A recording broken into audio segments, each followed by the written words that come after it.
Great morning friends, मैं सचिन अग्रवाल आपका दोस्त स्वागत करता हूं आपका यूनिक एजुकेशन सिस्टम के इस प्लेटफॉर्म पर। This education system is design to support you, to guide you throughout your life in the journey of success. This will empower you with the latest information of network marketing industry and the real life experiences of the successful leaders of RCM business. Unique education system ये एक ऐसा platform है जो आपको पूरे जीवन भर हमेशा सफलता के रास्ते पर आगे बढ़ने में मदद करेगा. यहां पर आप आरसीएम बिजनेस के सफल लीडर्स के अनुभव का फायदा ले सकते हैं और नेटवर्क मार्केटिंग की नवीनतम जानकारियां ले सकते हैं. हर दिन शाम को 4 बजे कोई ना कोई कोर टीम का सक्सेसफुल लीडर आपके बीच में आता है और अपने एक्सपीरियंस आपके साथ शेयर करता है. और इसी कड़ी में आज मैं आपके बीच में मौजूद हूं, मगर मेरी आज की यह बातचीत हर व्यक्ति के लिए नहीं है. मुझे इस बात का एहसास है कि आपका समय बहुत कीमती है, इसलिए मैं आपसे कुछ सवाल पूछना चाहूंगा और जिनका उत्तर देने के साथ साथ आप इस बात को समझ पाएंगे कि आपको आगे का यह कार्यक्रम देखना चाहिए या नहीं देखना चाहिए. तो मेरा पहला सवाल है आपके लिए कि क्या आप सपने देखते हैं? यस या नो में इसका जवाब आप मुझे नीचे कमेंट बॉक्स में अभी जरूर दीजिए. यस अभी दीजिए. क्या आप सपने देखते हैं?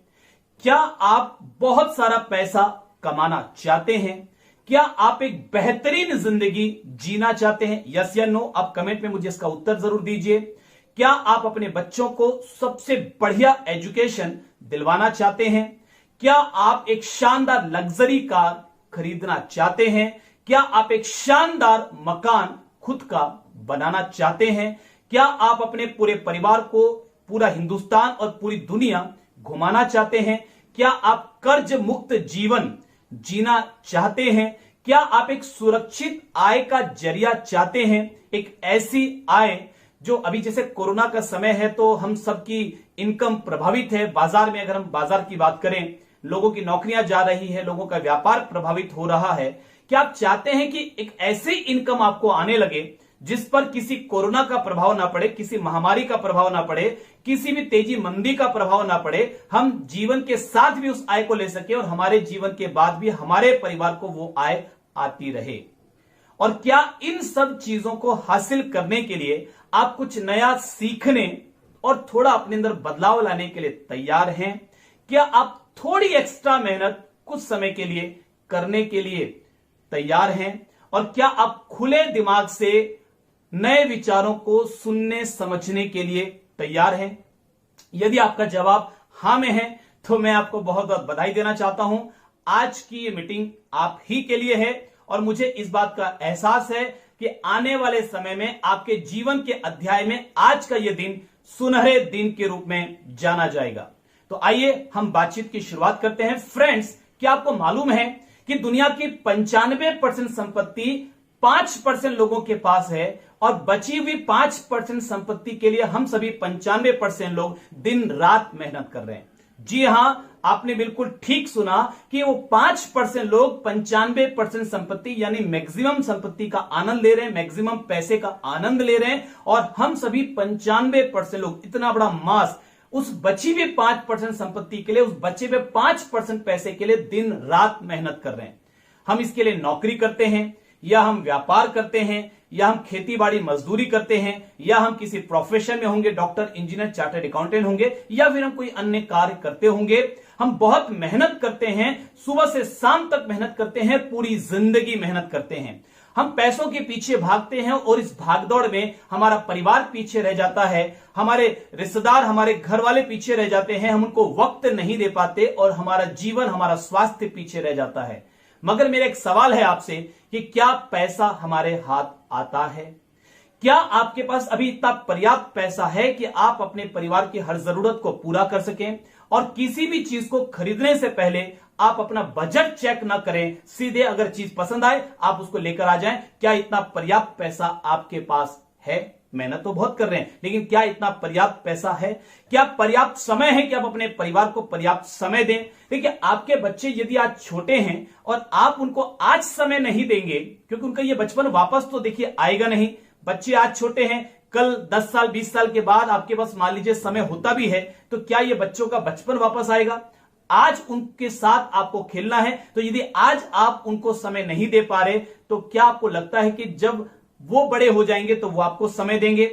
क्या आपके पास सुरक्षा है कि आपके परिवार को एक ऐसी इनकम आती रहे कि कल को यदि हम रहे ना रहे, हमारे घर वालों को पैसों के लिए किसी के सामने हाथ ना फैलाना पड़े? तो न पर्याप्त पैसा है, न पर्याप्त समय है, न पर्याप्त सुरक्षा है। आखिर ऐसा क्यों? क्या हमारी मेहनत में कोई कमी है? नहीं साहब, मैं ये मानता हूं कि हम लोग बहुत मेहनत कर रहे हैं, लेकिन अगर केवल मेहनत से संपत्ति पैदा हो सकती तो एक रिक्शा चलाने वाला करोड़पति होता, एक मजदूरी करने वाला करोड़पति होता, अमीर होता। लेकिन संपत्ति केवल मेहनत से पैदा नहीं होती, संपत्ति पैदा होती है तकनीक से। संपत्ति हार्ड वर्क से पैदा नहीं होती, बल्कि संपत्ति पैदा होती है स्मार्ट वर्क से। स्मार्ट वर्क क्या है? देखिए, action in right direction, action in right direction with proper planning and long term vision is called smart work. यानी एक सही दिशा में एक प्लानिंग, एक पूरी तैयारी के साथ और लंबी दूरी की सोच रखकर किया जाने वाला कार्य, वही कहलाता है स्मार्ट वर्क। तो जितने भी लोग कामयाब होते हैं, जितने भी लोग सफल होते हैं, वो स्मार्ट वर्क करते हैं। ये जो 5% लोग हैं जो कामयाब हैं, ये जो बहुत पैसा कमा रहे हैं, ये जो 95% संपत्ति का आनंद ले रहे हैं, आखिर इनकी कामयाबी का क्या राज है? दो मुख्य चीजों के बारे में मैं आपसे डिस्कस करना चाहूंगा, आपके साथ शेयर करना चाहूंगा। सबसे पहला कारण इन सफल लोगों की सफलता का कि दे डेयर टू ड्रीम। वो सपने देखने का दुस्साहस करते हैं, हिम्मत करते हैं, हिमाकत करते हैं। एक आम आदमी की तरह नहीं, जिसके पास एक मीडियोकर माइंडसेट होता है कि नहीं मैं तो कुछ बड़ा नहीं कर सकता। वो मान लेता है कि बड़े सपने देखना गुनाह है। हमारे आसपास में बहुत सारे डायलॉग्स हम सुनते हैं कि ज्यादा ऊंचा मत उड़ो, मुंह के बल गिरोगे, जितनी चादर है उतनी ही पैर फैलाओ, पैसा कमाने के लिए बहुत पसीना बहाना पड़ता है, पैसा पेड़ पे नहीं उगता। भैया किस्मत होगी तो कामयाबी मिलेगी, हर व्यक्ति की किस्मत में कामयाबी नहीं होती। तो ये एक मीडियोकर माइंडसेट है जो हमारे आसपास हमको बहुत बड़ी मात्रा में देखने को मिलता है। लेकिन ये जो 5% लोग हैं, ये उस मीडियोकर माइंडसेट से बाहर निकलते हैं और बड़े सपने देखने का दुस्साहस करते हैं। दूसरी चीज, दे मल्टीप्लाई देयर एफर्ट, यानी वो अपने प्रयासों को मल्टीप्लाई करते हैं, वो अपनी मेहनत को मल्टीप्लाई करते हैं, वो अपने विजन को मल्टीप्लाई करते हैं, वो अपने प्लानिंग को मल्टीप्लाई करते हैं, वो हर चीज मल्टीप्लाई करते हैं और इसी कारण से उनका पैसा यानी उनका मनी भी मल्टीप्लाई हो जाता है, यानी वो बहुत सारा पैसा कमा लेते हैं। महात्मा गांधी जी की अगर हम बात करें तो महात्मा गांधी जी ने कहा कि अगर किसी भी इंसान को जिंदगी में कुछ बड़ा करना है तो दो चीजें जरूरी है। पहला, बहुत सारा जोश, बहुत सारा एक्साइटमेंट, क्योंकि ये दुनिया ढीले ढाले और ठंडे लोगों के लिए नहीं है। जिस व्यक्ति का शरीर ठंडा पड़ जाता है उसको दफना दिया जाता है या जला दिया जाता है। ये दुनिया जोशीले लोगों की दुनिया है। तो बहुत सारा जोश और दूसरा बहुत सारे लोगों का सहयोग।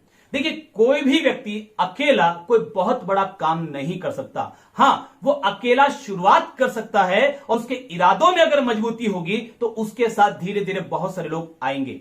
महात्मा गांधी जी ने शुरुआत की, मगर धीरे धीरे उनके साथ बहुत सारे लोग आए, उनका एक नेटवर्क बना जिसकी वजह से वो बहुत बड़ा काम कर पाए। तो सीधे शब्दों में अगर हम बात करें तो महात्मा गांधी जी ने अपना नेटवर्क बनाया और हर कामयाब और हर सफल व्यक्ति अपना नेटवर्क बनाता है। कामयाबी के लिए वो अपने नेटवर्क का निर्माण करता है। नेटवर्क का निर्माण 3 तरीकों से हो सकता है। पहला तरीका है पैसा लगा के। जैसे फॉर एग्जांपल मुकेश अंबानी ने जियो को जब लॉन्च किया तो उसके लिए 2.5 लाख करोड़ रुपया लगाए। 2.5 लाख करोड़ रुपया लगा करके उन्होंने जियो चालू किया, जियो का सिम आपको मिला और आपसे कितना पैसा लिया गया? जी हां, बिल्कुल फ्री। इंटरनेट कॉलिंग, रोमिंग काफी दिनों तक ये बिल्कुल फ्री रहा आपके लिए। आज की स्थिति ऐसी है कि लगभग 37 करोड़ ग्राहक यूजर हो चुके हैं जियो के।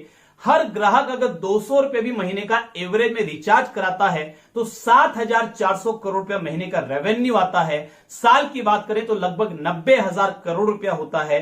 3 साल के अंदर में जितनी लागत है वो पूरी की पूरी वापस आ जाती है। 2,70,000 करोड़ का रेवेन्यू जनरेट होता है और उसके बाद हर साल 90,000 रुपए करोड़ की रॉयल्टी मिलती है। This is the power of network. तो बहुत सारे लोग आपके आसपास पैसे लगाकर नेटवर्क बना रहे हैं, चाहे मैकडोनल्ड हो, चाहे डोमिनोज हो, चाहे पिज्जा हट हो, चाहे हीरो होंडा का शोरूम हो। तो ये बहुत सारे लोग हैं जो पैसे लगाकर अपना नेटवर्क बना रहे हैं। दूसरा तरीका है नेटवर्क बनाने का कि आपके पास कोई यूनिक आइडिया होना चाहिए। जैसे मार्क जकरबर्ग के पास एक यूनिक आइडिया था और उन्होंने फेसबुक का निर्माण किया और फेसबुक जैसे इतने बड़े नेटवर्किंग प्लेटफॉर्म का निर्माण कर लिया और बहुत सारा पैसा कमाने लगे। ओला, उबेर, इन्होंने भी अपना आइडिया लगाया। ओला के मालिक, उबेर के मालिक खुद अपनी गाड़ी खरीद के थोड़ी चलाने जाते हैं। बहुत सारे लोग हिंदुस्तान के कोने कोने में गाड़ी चलाते हैं। ओला, उबेर ने सॉफ्टवेयर बनाया और उस सॉफ्टवेयर और उस आइडिया की वजह से आज बहुत बड़े नेटवर्क के वो मालिक हैं। तो या तो बहुत सारा पैसा चाहिए या कोई यूनिक आइडिया चाहिए। लेकिन अगर एक आम आदमी नेटवर्क कैसे बनाए, इस बारे में हम बात करें। हो सकता है सबके पास कोई यूनिक आइडिया ना हो सकता है सबके पास करोड़ों अरबों रुपया ना हो लगाने के लिए। तो तीसरा तरीका है आपके सामने कि आप नेटवर्क मार्केटिंग के जरिए भी अपना नेटवर्क बना सकते हैं। बहुत शानदार कंसेप्ट है, बहुत शानदार बिजनेस है। हालांकि जितना यह शानदार है उतनी ही भ्रांतियां बाजार में इसके बारे में फैली हुई है। जितना मिसकंसेप्शन नेटवर्क मार्केटिंग इंडस्ट्री के बारे में है, उतना मिसकंसेप्शन तो किसी भी दूसरी इंडस्ट्री के बारे में नहीं है। कारण क्या है? 3 कारण है। पहला, गलत कंपनियां जो शॉर्ट टर्म मेंटालिटी के साथ इस इंडस्ट्री में आती है, लोगों को बेवकूफ बनाती है, कुछ पैसे कमाती है और फिर गायब हो जाती है। दूसरा, शॉर्ट टर्म मेंटालिटी के लोग जो जल्दी पैसा कमाने के चक्कर में बार बार कंपनियां बदलते हैं और आखिरकार खुद अपना भी नुकसान करते हैं, इस इंडस्ट्री का भी नुकसान करते हैं, लोगों का भी नुकसान करते हैं। और तीसरे, वो लोग जो शुरुआत तो करते हैं लेकिन धैर्य नहीं रख पाते, सीखते नहीं हैं और जब जल्दी सफलता नहीं मिलती तो वो छोड़कर चले जाते हैं और घूम घूम कर नेगेटिविटी का नेटवर्क बनाते हैं। इन 3 वजह से नेटवर्क मार्केटिंग इंडस्ट्री की इतनी ज्यादा भ्रांतियां बाजार में हैं। मगर मैं आपसे कहना चाहता हूं, राम और रावण एक ही युग में हुए, कृष्ण और कंस दोनों एक ही युग में हुए, भागने वाली और भाग्य बदलने वाली कंपनियां एक ही युग में होती हैं। आपको पहचानना होता है और इसके लिए मैंने अपने चैनल सचिन अग्रवाल में, आप शायद वहां आते ही होंगे, वहां पर मैं नेटवर्क मार्केटिंग के बारे में, पर्सनालिटी डेवलपमेंट और लाइफ मैनेजमेंट के बारे में बहुत सारी वीडियोस आपको लगातार दे रहा हूं। तो उसमें मैंने एक वीडियो दिया है 5P कि किस तरीके से एक सही नेटवर्क मार्केटिंग कंपनी का चुनाव करें। तो इन 5P के आधार पर जो कंपनी 100% सही बैठती है, ऐसी ही एक कंपनी, ऐसे ही एक बिजनेस के बारे में आज मैं आपसे बात करने जा रहा हूं, जिसका नाम है आरसीएम बिजनेस। देखिए, आरसीएम बिजनेस आज हिंदुस्तान का सबसे तेज गति से बढ़ता हुआ नेटवर्क मार्केटिंग बिजनेस है। एक व्यक्ति से इसकी शुरुआत हुई थी। आज 1 करोड़ से ज्यादा डिस्ट्रीब्यूटर आरसीएम बिजनेस के साथ हैं और जिसमें से लाखों लोग ऐसे हैं, लाखों डिस्ट्रीब्यूटर्स ऐसे हैं जो एक्टिवली काम करते हुए अपने सपनों की तरफ बहुत तेजी से आगे बढ़ रहे हैं। एक प्रोडक्ट से शुरुआत हुई थी, आज सैकड़ों प्रोडक्ट आरसीएम बिजनेस के पास है, मल्टीपल वैरायटी के प्रोडक्ट आरसीएम बिजनेस के पास है और लगातार प्रोडक्ट्स की संख्या बढ़ती चली जा रही है। हम खुद भी अपने प्रोडक्ट्स बना रहे हैं, टाई अप्स भी बढ़ा रहे हैं, तो बहुत तेजी से प्रोडक्ट्स की संख्या बढ़ती जा रही है। एक पिकअप सेंटर से, यानी एक डिलीवरी सिस्टम से, डिलीवरी सेंटर से इसकी शुरुआत हुई थी। आज पूरे हिंदुस्तान में हजारों की संख्या में डिलीवरी सेंटर्स हैं जो कि हिंदुस्तान के लगभग हर राज्य में और हर शहर में खुल चुके हैं और लगातार फिर भी हर महीने और नए डिलीवरी सेंटर खुल रहे हैं और अब तो बड़े बड़े मॉल स्टाइल में सेंटर्स खुलने शुरू हो गए हैं। ऑफिस पहले एक छोटा सा ऑफिस था जब इसकी शुरुआत हुई थी, मगर ईमानदारी मेहनत से काम करते हुए आज कंपनी का एक बहुत बड़ा कॉर्पोरेट ऑफिस है जिसको हम आरसीएम वर्ल्ड के नाम से जानते हैं, जिसको आप कभी भी भीलवाड़ा राजस्थान जाकर देख सकते हैं। देखिए फ्रेंड्स, मैं लगभग 18 साल पहले इस इंडस्ट्री में आया, अगस्त 2002 रात के लगभग 12 बजे। क्योंकि कई फ्रेंड्स मेरे चैनल पर आते होंगे, सचिन अग्रवाल चैनल पर आप मेरे वीडियोस देखते होंगे, मगर कई फ्रेंड्स ऐसे होंगे जो शायद आज पहली बार मुझसे मिल रहे होंगे, तो मैं आपको जरूर अपना परिचय देना चाहूंगा। आज से 18 साल पहले ये बिजनेस मुझे मिला, मगर उससे पहले की मैं अगर अपनी जिंदगी की बात करूं तो हमारे पिताजी काफी अच्छी फैमिली से थे, काफी अच्छे समृद्ध परिवार से थे, मगर उनके विचार थोड़े अलग थे। वो समाज के लिए कुछ करना चाहते थे, वो देश के लिए कुछ करना चाहते थे। पैसा कमाने में उनका कोई इंटरेस्ट नहीं था, इसलिए घर से बिना कुछ लिए सब कुछ छोड़कर हम उड़ीसा संबलपुर जहां रहते थे वहां से जगदलपुर छत्तीसगढ़ आ गए और यहां पर हम चूंकि बिना कुछ लिए आए, मेरी उम्र बहुत छोटी थी, 3-3.5 साल मेरी उम्र रही होगी, बड़े भैया लगभग 1.5 साल बड़े, वो 4.5-5 साल के रहे होंगे। तो उस समय हम कुछ भी बिना लिए आए, जिस वजह से हमने बहुत तकलीफें देखी। ऐसा वक्त देखा कि जब हमारे पास 2 वक्त का भोजन लाने के लिए पैसा नहीं हुआ करता था। हमारी एक छोटी सी साबुन की फैक्ट्री थी, उस साबुन की फैक्ट्री में कोई स्टाफ नहीं था, कोई वर्कर नहीं था, कोई मशीनें नहीं थी, बड़े बड़े कढ़ाई थे जहां पर साबुन का घोल डालकर चलाया जाता था। चूंकि वो मेहनत का काम था इसलिए वो काम पिताजी करते थे। थोड़े हल्के काम जैसे साबुन में रैपर लगाने का काम वो हम दोनों भाई अपनी मम्मी के साथ मिलकर रात के 12-12 बजे तक किया करते थे। उस उम्र में इतनी मेहनत करने के बावजूद भी कई बार हमारे पास पर्याप्त भोजन नहीं होता था, और जब भी ऐसा होता था तो मम्मी हम दोनों भाइयों को थोड़ा थोड़ा खाने को दे देती थी। और जब मम्मी से हम पूछते थे कि मम्मी आप क्यों नहीं खा रहे, तो वो बोलती थी कि बेटा आज मेरा उपवास है। उपवास नहीं होता था। थोड़ा जब बड़े हुए तो समझ में आया उपवास नहीं होता था, असल में खाने को इतने होते ही नहीं थे कि सबका काम चल सके, तो अपने बच्चों को खाना देकर एक मां खुद भूखे रह जाया करती थी। ये एक मां के त्याग और बलिदान की कहानी है। मैं प्रणाम करना चाहता हूं अपने माता पिता को, जिन्होंने अपनी सुख सुविधाओं की परवाह न करते हुए भी हमारी सुख सुविधाओं का ख्याल रखा, हमें पाल पोस कर बड़ा किया और इस काबिल बनाया कि सभ्य समाज में आज हम भी सिर उठाकर जिंदगी जी पा रहे हैं। और मैं प्रणाम करना चाहूंगा आप सभी के माता पिता को। मुझे नहीं मालूम कि हम में से कितने लोगों ने अपने माता पिता को वो प्यार दिया है, वो सम्मान दिया है, आज भी वो उनके सपनों को पूरा करने के लिए दृढ़ संकल्पित हैं। मुझे नहीं मालूम, कई बार हम अपने माँ बाप को बेवकूफ समझ लेते हैं क्योंकि उनको टेक्नोलॉजी का ज्ञान नहीं है। कई बार हमें लगता है कि हमें तो बहुत सारी चीजें मालूम है, हमारे माँ बाप तो आउटडेटेड वर्जन है, यानी गुजरे जमाने की चीज है। लेकिन मैं आपको ये अपने दिल की गहराइयों से कहना चाहता हूं कि अपनी जानकारी, अपनी समझ के हिसाब से हमारे माँ बाप ने हमारे लिए वो सब कुछ किया है जो वो कर सकते थे, और हम अपने जीवन में चाहे कुछ भी कर लें, उनका एहसान, उसका बदला हम कभी भी चुका नहीं सकते। तो अपने माँ बाप का हमेशा सम्मान करें। जब मैं 13-14 साल का हुआ, थोड़ा होश संभाला, मैंने थोड़ा काबिल बना, तो मैंने ये तय किया, मैंने ये फैसला लिया कि मैं अपने माँ बाप के हर सपनों को पूरा करूंगा। मैं बहुत सारे पैसे कमाऊंगा। पैसों की अहमियत को मैंने बहुत करीब से देखा। जब आपके पास पैसे नहीं होते हैं तो लोगों का आपके प्रति व्यवहार अलग होता है, और जब आपके पास बहुत सारे पैसे होते हैं तो लोगों का आपके प्रति व्यवहार अलग होता है। तो मैंने ये तय किया और मैंने 14 साल की उम्र में अपना खुद का व्यापार शुरू किया, आलू प्याज मसाले का। क्योंकि उस समय हमारी साबुन की फैक्ट्री तो बंद हो चुकी थी घाटे में चलने की वजह से। पिताजी आलू प्याज मसाले का बिजनेस करते थे, बट वो इतना इनकम नहीं देता था कि घर आराम से चल सके। तो मैंने उसी व्यापार को कुछ नए शहरों में उसकी शुरुआत की, और उसके साथ साथ LIC का काम ले लिया, सहारा इंडिया का काम ले लिया, श्रीराम ग्रुप ऑफ कंपनीज का काम ले लिया, म्यूचुअल फंड्स का काम ले लिया, बहुत सारे काम ले लिए।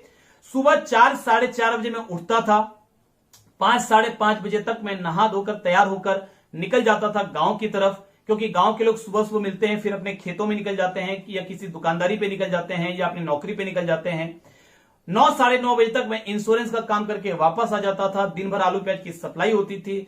दोपहर का भोजन शाम 3-4 बजे लेकर के मैं शाम की वसूली के लिए निकलता था। रात को 8:30-9 बजे वापस आकर हिसाब मिलाकर 10:30-11 बजे तक मैं सोता था, और अगले दिन सुबह से फिर वही रूटीन शुरू हो जाता था। मैं बहुत मेहनत कर रहा था क्योंकि मुझे बहुत सारे पैसे कमाने थे। मैंने गरीबी को बहुत करीब से देखा है और मुझे बहुत सारे पैसे कमाने थे, इसलिए मैं बहुत मेहनत कर रहा था, दिन रात काम कर रहा था। 10 साल लगे मुझे अपने व्यापार को खड़ा करने में, और RCM बिजनेस मेरी जिंदगी में आने से पहले मैं अपने व्यापार पे एक अच्छे लेवल पर आ चुका था, ठीक ठाक लेवल पर आ चुका था। पैसे अब इतने पर्याप्त तो नहीं थे कि सारे सपने पूरे हो जाएं, मगर इतने जरूर पर्याप्त थे कि घर का काम अच्छे तरीके से चल सके। मगर चैलेंज ये था कि अब मेरे पास टाइम बिल्कुल भी नहीं था। मम्मी बोलती थी बेटा मंदिर जाना है, और मैं मम्मी से बोलता था कि मम्मी रिक्शा में चले जाओ, आज काम बहुत है। और अकेले में बैठकर मैं रोता था कि मेरा सबसे बड़ा सपना क्या था, कि मैं अपने माँ बाप के सपनों को पूरा करूं, अपनी मम्मी को तीर्थ यात्रा करवाऊं। और आज मेरे पास समय इतना नहीं है कि मैं मोटरसाइकिल पर बैठाकर मंदिर तक लेके जा सकूं। तीर्थ यात्रा में क्या करवा पाता। मुझे लगा मैं गलत दिशा में आगे बढ़ रहा हूं, तो मुझे लगा कि मुझे कुछ और चीज करना पड़ेगा, लेकिन मुझे समझ में नहीं आ रहा था कि मैं क्या करूं। अगस्त 2002 रात के लगभग 12 बजे ईश्वर का दूत बनकर मेरे ग्रेट अपलाइन मेरी जिंदगी में आए, मेरे बिजनेस में मुझे बिजनेस देने के लिए आए, और वो RCM बिजनेस का प्लान लेकर के आए रात के 12 बजे। तो वो बहुत एक्साइटेड थे। उस जमाने में खाली कपड़े हुआ करते थे, 3 जोड़ी कपड़े, तो बहुत एक्साइटेड थे। और मैंने वो जैसी एक्साइटमेंट के साथ प्लान बता रहे थे तो मैंने उनकी पूरी हवा निकाल दी। मैंने कहा सर आपको लगता है ये कंपनी चलेगी? अरे ऐसी कंपनियां रोज आती है और रोज बंद हो जाती है, ये कंपनियां चलने वाली नहीं है, मैं तो नहीं करूंगा और मैं तो ये सलाह देता हूं कि आप भी छोड़ दो। अब मेरे अप्लायंस से उस समय मेरी एजुकेशन थोड़ी ज्यादा थी, मेरा जो बिजनेस था मैं अपने अप्लायंस से उस समय थोड़ा ज्यादा सक्सेसफुल था अपने ट्रेडिशनल बिजनेस में, तो वो मेरी सलाह पर बहुत भरोसा किया करते थे। तो वो निराश हो गए। उन्होंने कहा कि तुझे वाकई लगता है सचिन के चलने वाला नहीं है? मैंने कहा सर आप चाहो तो मेरे से स्टाम्प पेपर पे लिखवा लो, ये चलने वाला नहीं है। वो निराश होकर चले गए। वापस अगले दिन सुबह जो हमारे अपलाइन यानी उनके अपलाइन राजस्थान से आए थे, जयपुर से, इस बिजनेस को छत्तीसगढ़ में बिल्ड करने के लिए, उनको ये जानकारी मिली कि पीके देवांगन जी जो बहुत एक्साइटेड थे आरसीएम बिजनेस को लेकर के, सचिन अग्रवाल नाम के किसी प्राणी ने उनको नेगेटिव कर दिया, उनकी हवा निकाल दी। तो वो वापस उनके घर पहुंचे, सुबह 4 घंटे डालकर उनको फिर से मोटिवेट किया, फिर से एक्साइटेड किया, फिर से उनके अंदर जोश भरा और जहां पर मैंने पंचर किया था वहां टेप वेप लगा के हवा भरी। और उसी स्टेट ऑफ माइंड में मेरे अपलाइन पीके देवांगन जी ने मुझे फोन किया, बोले सचिन, अब उनकी आवाज की गर्मी देखकर मुझे समझ में आ गया कि मामला कुछ तो गड़बड़ है। तो मैंने कहा जी सर। तो उन्होंने कहा तू आरसीएम ज्वाइन करेगा या नहीं करेगा? मैंने कहा सर आप बोलेंगे तो कर लूंगा, लेकिन मुझे इसमें कोई दम वाली बात नजर नहीं आती। उन्होंने कहा दम को रख किनारे, तू तो खाली ये बता कि तू ज्वाइन करेगा या नहीं करेगा। और मेरी ज्वाइनिंग हो गई, लेकिन क्योंकि संबंध बहुत अच्छे थे, मगर संबंधों पे जो ज्वाइनिंग होती है उन पे काम नहीं होता, सो मैंने भी नहीं किया। कई महीनों तक मैं उन्हें घुमाता रहा, गोलियां देता रहा, गोली देना, बहाने बनाना, टालना, तो मैं गोलियां देता रहा। लेकिन आखिर वो मुझे मीटिंग में बुलाते रहे, मगर आखिर एक दिन ऐसा हुआ कि मैं थक गया उनको मना करते करते। तो मुझे लगा कि मुझे भी एक बार मीटिंग में जाके देख लेना चाहिए, और जाके देख के मना कर दूंगा तो फिर दोबारा ये बुलाएंगे नहीं। तो मैं मीटिंग में गया और वहां पर पहली बार मैंने नेटवर्क मार्केटिंग इंडस्ट्री को इतने करीब से देखा। मैंने पहली बार आरसीएम बिजनेस के प्लान को इतने करीब से देखा। उस दिन के पहले मेरे अंदर जो भी धारणाएं थी नेटवर्क मार्केटिंग को लेकर, आरसीएम को लेकर, उस दिन वो सारी धारणाएं डगमगा गई, मैं हिल गया अंदर से। फिर मैंने इस सिस्टम को स्टडी करने का फैसला किया। मैंने किताब पढ़ी business school, Robert T Kiyosaki इसके लेखक हैं। मैंने किताब पढ़ी the parable of the pipeline, Burke Hedges की किताब है। मैंने किताब पढ़ी यू इनकॉर्पोरेटेड, अगेन बर्कहेजेस की किताब है। मतलब आरसीएम को शुरू करने से पहले मैंने नेटवर्क मार्केटिंग इंडस्ट्री पे बहुत रिसर्च किया, और सब कुछ पढ़ने समझने के बाद मुझे एक बात समझ में आ गई कि नेटवर्क मार्केटिंग इंडस्ट्री आने वाले समय की सबसे बड़ी इंडस्ट्री बनने जा रही है। देखिए आप इससे दो चीजें समझ सकते हैं, या तो आप ये समझ सकते हैं कि आपको भी रिसर्च करनी चाहिए, और आप ये समझ सकते हैं कि जो समय हमने खराब किया उन चीजों में आप वो समय खराब ना करें, और हमारे एक्सपीरियंस के आधार पर आप इस बात को समझ लें कि ये इंडस्ट्री वाकई में आने वाले समय में बहुत बड़ा रूप लेने जा रही है।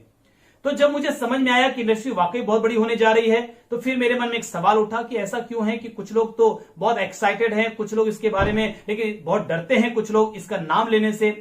तो क्या है ऐसा कारण? तो मुझे मालूम पड़ा कि नेटवर्क मार्केटिंग में 2 प्रकार की चीजें हैं, एक है पिरामिड स्कीम, एक है real direct selling business. Pyramid scheme यानी जो पहले आया वो फायदे में, बाद वाले नुकसान में, और रियल डायरेक्ट सेलिंग बिजनेस में पहले और बाद से मतलब नहीं है, जो काम करेगा वो फायदे में और बाद वाले, जी हां, बाद वाले भी नुकसान में होने नहीं चाहिए। बाद वालों को भी अपने प्रोडक्ट की खरीदारी से बेनिफिट्स जरूर होना चाहिए। पैसा देखिए बड़ा तो उसी का आएगा जो काम करेगा, लेकिन बाद वालों को भी अपनी खरीदारी से फायदा जरूर होना चाहिए। तो जिस सिस्टम में, जिस कंपनी में, जिस बिजनेस में ये खूबियां हैं वो रियल डायरेक्ट सेलिंग बिजनेस है। तो हम भीलवाड़ा गए आरसीएम बिजनेस को चेक करने के लिए। 2 कमरे का एक छोटा सा ऑफिस था, कपड़े की एक मिल थी। हम बहुत ज्यादा प्रभावित नहीं हुए, लेकिन जब इस बिजनेस के रचयिता, इस बिजनेस के एमडी माननीय श्री टीसी छाबड़ा जी से मिले तो हमको एक बात समझ में आ गई कि ये व्यक्ति अगर हमारे साथ हैं तो दुनिया की कोई भी ताकत हमारे सपनों को पूरा होने से रोक नहीं सकती है। क्योंकि कंपनी प्रोडक्ट पे नहीं चलती, कंपनी प्लान पे नहीं चलती, कंपनी विचारों पे चलती है, कंपनी सोच पे चलती है। और आरसीएम बिजनेस के पीछे के विचार बहुत मजबूत हैं, जिस कारण से ये इंडस्ट्री आज इतने आगे जा रही है।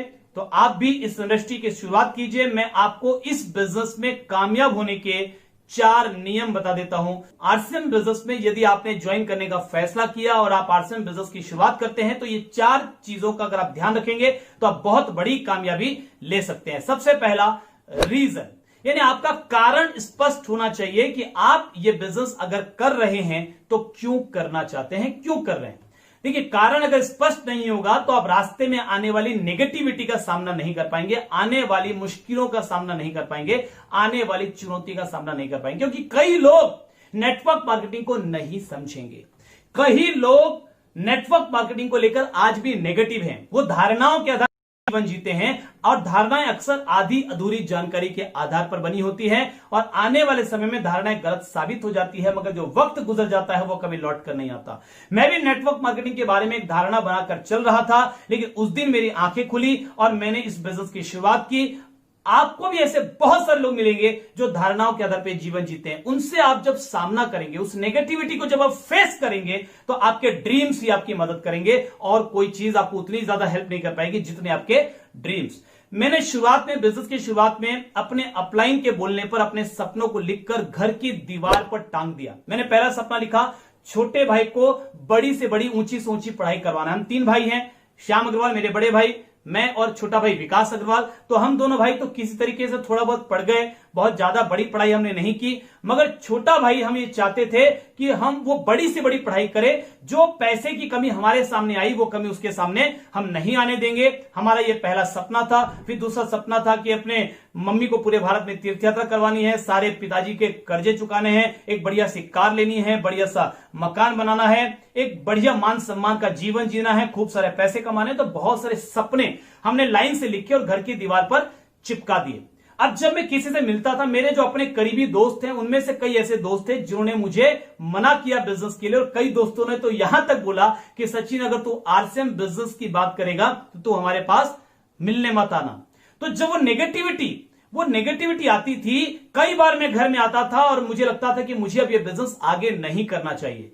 लेकिन जब भी मैं ऐसा सोचता था, मेरी नजरें मेरे सपनों पर पड़ती थी, और मेरे अंदर से कोई चिल्लाकर बोलता था कि सचिन, तूने ये बिजनेस उन लोगों के लिए नहीं किया जो तेरा मजाक उड़ाते हैं, जो तुझे इनकार करते हैं। ये बिजनेस तूने उन लोगों के लिए नहीं किया जो तेरी आलोचना करते हैं, तेरे साथ देने से इनकार करते हैं। ये बिजनेस तूने अपने छोटे भाई की पढ़ाई के लिए किया है, और तुझे ये पढ़ाई करवानी है। तू थक कर बैठ नहीं सकता, तुझे बैठने का हक नहीं है। तुझे अपनी मम्मी को तीर्थ यात्रा करवानी है, तुझे एक शानदार सी कार खरीदनी है, तुझे बैठने का हक नहीं है। उठ खड़ा हो, चल, तुझे फिर लोगों से मिलना है। और जब ये आवाज मेरे अंदर से आती थी तो मेरे रोंगटे खड़े हो जाते थे, मेरे खून का दौरा तेज हो जाता था, मेरी आंखों में एक चमक आ जाती थी, मेरी मुट्ठियां भीग जाती थी, और मैं फिर अगले दिन लोगों से मिलने के लिए निकल पड़ता था। मैं लोगों से मिलता रहा, मैं चलता रहा, मैं मिलता रहा, मैं चलता रहा, और उसी का परिणाम है कि आज मेरे पास वो सब कुछ है जो मैंने उस दिन उस सपनों की लिस्ट में लिखा था। मेरे वो दोस्त जो कल जिन्होंने मुझे मना किया था, आज वो शर्मिंदा हैं, आज वो मुझे बहुत इज्जत की नजरों से देखते हैं। उनको ये लगता है कि मैंने कुछ कर दिखाया, मगर कल उन्हीं लोगों ने विरोध किया था। तो यकीन मानिए, संघर्ष में आदमी अकेला होता है, कामयाबी में सारा जमान आपके साथ होता है। यदि आप नेटवर्क मार्केटिंग इंडस्ट्री में आते हैं, आज भी नेटवर्क मार्केटिंग इंडस्ट्री की सही जानकारी लोगों के पास नहीं है, इस वजह से आपको शुरुआती दौर में थोड़ा विरोध का सामना करना पड़ेगा, और आप तब कर पाएंगे जब आपका कारण बिल्कुल स्पष्ट होगा, आपका रीजन बिल्कुल स्पष्ट होगा कि आप किस प्रकार की जिंदगी अगले 2 से 5 साल में लेते हैं। देखिए, मैंने जो मेहनत उस समय नेटवर्क मार्केटिंग बिजनेस को बिल्ड करने में, आरसीएम बिजनेस को बिल्ड करने में जो मेहनत उस समय की, आज मैं अपनी कामयाबी की ओर देखता हूं। आज जो मेरे पास मान सम्मान है, लाइफ स्टाइल है, आज मेरे पास जो गाड़ी है, जो जिस प्रकार की जिंदगी है, आज मैं जब देखता हूं पीछे मुड़कर, तो मुझे लगता है कि जो मेहनत मैंने की इस जिंदगी को पाने के लिए, वो बहुत थोड़ी थी। उस समय ज्यादा लगती थी, उस समय लगता था कि मेहनत लगती है, उसमें लगता था कि नेगेटिविटी को सामना करना पड़ता है। लेकिन आज जब मैं पीछे मुड़कर देखता हूं तो मुझे लगता है जो कीमत मैंने चुकाई है इस कामयाबी के लिए, अगर उससे 100 गुना ज्यादा कीमत चुका करके भी ये कामयाबी मिलती तो भी सौदा सस्ता था। तो मैं टिका रहा, इसलिए मैं कामयाब हुआ। आप टिके रहेंगे तो आप भी कामयाब होंगे, मगर आप टिके तब रह पाएंगे, आपके अंदर की ताकत आपके लिए काम तब करेगी जब आप अपने सपने लिखकर घर की दीवार पर चिपका देंगे, जब अपना कारण ढूंढ लेंगे। देखिए इस बिजनेस को नहीं करने के मैं आपको 100 कारण गिना सकता हूं कि क्यों नहीं करेंगे। हो सकता है प्रोडक्ट आपके घर के बिल्कुल बगल में ना मिलते हो सकता है आपको उधार लेने की आदत हो सकता है आप शाई नेचर के हो, आप लोगों से बात करने में घबराते हो सकता है आप लोगों को किसी को कि मेरे साथ आ जाओ ये बोलने में शर्माते हो, संकोची प्रवृत्ति के व्यक्ति हो। कई कारण, मैं 100 कारण गिना सकता हूं। जितने कारण आप मुझे बता सकते हैं, जितने बहाने आप मुझे बता सकते हैं, मैं उससे कई गुना ज्यादा कारण और बहाने आपको बता सकता हूं आरसीएम बिजनेस को ना करने के। लेकिन साथ में एक और बात कहना चाहूंगा, अगर आरसीएम बिजनेस को करने का आपने एक कारण ढूंढ लिया, यकीन मानिए यह बिजनेस आपकी जिंदगी के हर सपनों को पूरा कर सकता है। तो पहला कारण, पहला स्टेप कि आप रीजन तय कीजिए कि आरसीएम बिजनेस को आप क्यों करना चाहते हैं। दूसरी चीज, आपका विजन बिल्कुल क्लियर होना चाहिए कि अगले 2 साल, अगले 5 साल में आपको जाना कहां है और ये इंडस्ट्री आपको कहां लेकर जा सकती है। आरसीएम बिजनेस आने वाले समय में किस रूप में आने वाला है, ये विजन आपका बिल्कुल क्लियर होना चाहिए। और विजन क्लियर होने के लिए अगर आपके पास जानकारियां कम है तो विजन क्लियर होने में थोड़ी दिक्कतें होती है। तो लगातार आप सफल लोगों की संगत में रहेंगे, अपने सफल अपलाइन की संगत में रहेंगे, तो धीरे धीरे धीरे धीरे शुरू में आपको उनका विजन उधार लेना पड़ेगा, बाद में धीरे धीरे आपका खुद का विजन डेवलप होगा और जैसे जैसे आपको सफलता मिलेगी आपका विजन और स्ट्रांग होता जाएगा। और मैं आपको एक छोटा सा विजन जरूर ये दे देता हूं, आरसीएम लगातार आगे बढ़ रहा है, नेटवर्क मार्केटिंग इंडस्ट्री लगातार आगे बढ़ रही है और आज के संकट के दौर में, इस कोरोना के पीरियड में तो इस इंडस्ट्री का महत्व और ज्यादा बढ़ गया। जो कल तक मुझे नेटवर्क मार्केटिंग बिजनेस में ज्वाइन करने के लिए स्पष्ट जवाब नहीं दे रहे थे, आज उन लोगों के खुद से चलकर कॉल आ रहे हैं कि सचिन जी वो बिजनेस के बारे में थोड़ा बताइए जो उस समय आप हमें बताते थे, हमें भी कुछ और शुरुआत करना हम चाहते हैं, तो हम आपके साथ ये बिजनेस शुरू करेंगे। तो लोग आपके साथ आएंगे अगर आपने अपनी गुडविल बना ली, अगर आपने अपनी पहचान बना ली, अगर आपने इस बिजनेस को अच्छे तरीके से सीख लिया तो लोग आपके साथ आएंगे। विजन आपका क्लियर होना चाहिए। अगले 5 साल के अंदर में, आज बहुत सारे प्रोडक्ट है आरसीएम के, लगातार प्रोडक्ट्स बढ़ रहे हैं, अगले 5 साल के अंदर में शायद एक भी कोई ऐसा प्रोडक्ट नहीं होगा जो आपको जीवन जीने के लिए जरूरी है और वो आपको आरसीएम के जरिए ना मिले। लगातार प्रोडक्ट्स बढ़ रहे हैं, तो विजन आपका क्लियर होना चाहिए। Third point is education. आपको सीखना पड़ेगा, थोड़ा बदलाव लाना पड़ेगा। बिना सीखे बिना बदले जैसे पहले थे वैसे ही रहेंगे तो जो मिल रहा था वही मिलता रहेगा। अगर कुछ नया पाना है तो कुछ नया करना पड़ेगा, कुछ नया बनना पड़ेगा। तो तरीका आपको बदलना पड़ेगा, अपने अंदर छोटे मोटे बदलाव आपको लाने पड़ेंगे। और आपको सिखाने के लिए ये यूईएस का एजुकेशन सिस्टम डिजाइन किया गया है। रोज सुबह 11 बजे 1 घंटे की प्रोडक्ट ट्रेनिंग होती है, 4 बजे से 5 बजे किसी सफल लीडर्स के एक्सपीरियंस आपको देखने को मिलते हैं। इसके अलावा आप किताबें पढ़ सकते हैं, बहुत सारी अच्छी किताबें। देखिए सफल लोगों की 2 चीजें कॉमन है, मैक्सिमम सफल लोगों की 2 चीजें कॉमन है। पहला, वो सुबह जल्दी उठते हैं, दूसरा वो किताबें पढ़ते हैं। तो आप भी किताबें पढ़ना शुरू कीजिए। देखिए इसको खुराक देंगे, इसको, पेट को तो हम लोग हर व्यक्ति खुराक देते हैं। हम दिन में भोजन करते हैं 2 बार 3 बार 4 बार, कई लोग 5-5 बार भोजन करते हैं। तो हम भोजन तो करते हैं, इसको खुराक कितने सालों से दे रहे हैं। और मैं आपसे केवल इतना कहना चाहता हूं कि आप चाहे कितनी भी खुराक इस पेट को दे दें, यह आपको केवल रोजी रोटी कमाने के लायक बना सकता है। लेकिन जिस दिन आपने यह समझ लिया कि इस ब्रेन को, इस दिमाग को भी खुराक की जरूरत है और आपने देना शुरू कर दिया, यकीन मानिए आपका दिमाग आपको करोड़पति बना सकता है। तो आप सीखना शुरू कीजिए। सीखने के लिए आप चाहें तो मेरा चैनल भी सब्सक्राइब कर सकते हैं सचिन अग्रवाल के नाम से, जहां मैं लगातार आपको अपने एक्सपीरियंस देने की कोशिश कर रहा हूं। चौथी चीज, फोर्थ, लास्ट एंड सबसे important, and that is action. आपने सब कुछ कर लिया लेकिन यदि आपने एक्शन नहीं किया तो बाकी सारी चीजें बेकार है।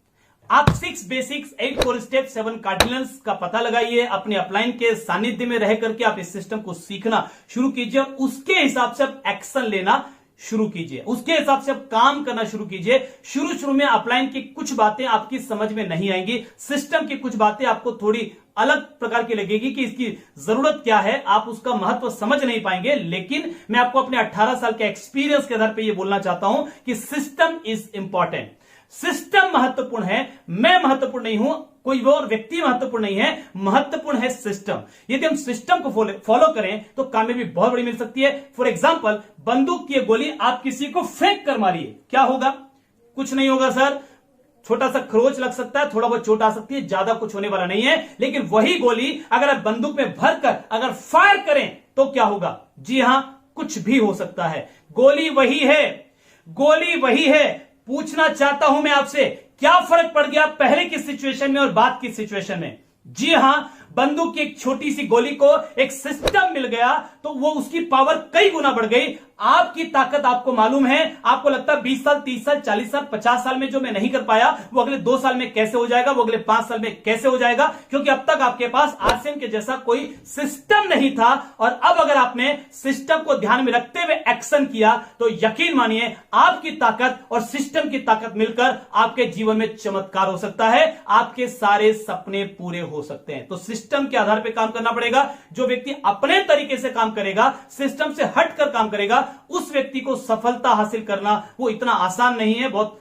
मुश्किल हो जाएगी। लेकिन अगर कोई व्यक्ति सिस्टम को फॉलो करे, चाहे वो पढ़ा लिखा ना हो, चाहे उसको पहले से कुछ भी ना मालूम हो, चाहे उसको लोगों से बात करना ना आता हो, चाहे वो संकोची प्रवृत्ति का व्यक्ति हो, चाहे वो गांव का हो, चाहे वो शहर का हो, महिला हो, पुरुष हो, बुजुर्ग हो, नौजवान हो, स्टूडेंट हो, हाउसवाइफ हो, कोई भी हो, अगर आरसीएम बिजनेस में आकर वो आरसीएम बिजनेस के सिस्टम अपने अपलाइन उनसे सीखते हुए अगर लगातार एक्शन करता जाए, लगातार अगले 2 से 5 साल काम कर ले, मैं इस बात को पूरे विश्वास के साथ कह सकता हूं कि उसके जीवन के हर सपने पूरे होने शुरू हो जाएंगे। बहुत पावर है इस बिजनेस में। मुझे नहीं मालूम कि आपके सपने क्या हैं, मगर मुझे यह मालूम है हर सपना इस बिजनेस से पूरा हो सकता है, लेकिन आपको काम सिस्टम के हिसाब से करना पड़ेगा। तो अभी तुरंत क्या एक्शन लेना है, तो 2 एक्शन आपको लेना है। पहला, अगर आपने ज्वाइन नहीं किया तो आज अभी तुरंत ज्वाइन कीजिए।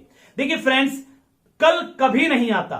आप सोचते हैं कि ये हो जाए फिर कर लूंगा, ये हो जाए फिर कर लूंगा, ये कोरोना निपट जाए फिर कर लूंगा, या घर में शादी है वो चली जाए फिर कर लूंगा, बच्चे की पढ़ाई चल रही है वो हो जाए फिर कर लूंगा, अभी तो जॉब में थोड़ी परेशानी है वो क्लियर हो जाए फिर कर लूंगा। कल कभी नहीं आता। या तो आज और अभी निर्णय होता है और या तो कभी नहीं निर्णय होता है। देखिए, खुदा गवाह फिल्म का एक डायलॉग मुझे याद आता है कि खुदा बख्श, सोच इतना मत सोच, सोच गहरी हो जाए तो फैसले कमजोर मत सोचिए इतना, जाने को कुछ भी नहीं है, आने को पूरी दुनिया है, पूरा संसार है। इस बिजनेस को ज्वाइन करने का डिसीजन लीजिए सबसे पहला। और दूसरा, अगर आपने ज्वाइन कर लिया तो सिस्टम को फॉलो करना शुरू कीजिए। 6 बेसिक्स का पता लगाइए और 6 बेसिक्स के हर एक पॉइंट के ऊपर काम करना शुरू कीजिए। ये बहुत कठिन नहीं है, बिजनेस बहुत कठिन नहीं है, मगर अपनी आदतों से लड़ना थोड़ा कठिन जरूर है। और हर दिन शाम को 4 बजे इसी तरीके के प्रोग्राम्स आपको सीखने में आपकी मदद करेंगे। आप सभी जरूर कामयाब होंगे, ये मेरा विश्वास है। आपके सारे सपने पूरे हों, आप पर आपके परिवार को गर्व हो। देखिए, आपकी कामयाबी का इंतजार है आपके परिवार को। आपके माँ बाप समय के साथ साथ बूढ़े हो रहे हैं और यकीन मानिए आपके माँ बाप का ध्यान आपको रखना है। उनकी उम्र वापस नहीं आएगी और वो एक बार चले गए तो वापस नहीं आएंगे। अगर वो जिंदा हैं तो आप खुशकिस्मत हैं, उनके सपनों के लिए काम कीजिए। और अगर वो जिंदा नहीं है तो आप उन लोगों की मदद कीजिए अपने माँ बाप के सपनों को पूरा करने में जिनके माँ बाप जिंदा हैं। मेरा यकीन है कि आपके माँ बाप की आत्मा को शांति मिल सकती है। अपने बच्चों को अच्छी शिक्षा देने के लिए मेहनत कीजिए, अपनी जिंदगी को एक बेहतर जिंदगी बनाने के लिए मेहनत कीजिए। आप उस जिंदगी के हकदार हैं। जैसी जिंदगी आप जी रहे हैं उससे बेहतरीन जिंदगी आप जी सकते हैं। आप सभी को मेरी बहुत सारी शुभकामनाएं। Wish you all the best. नमस्कार, जय भारत, जय आरसीएम।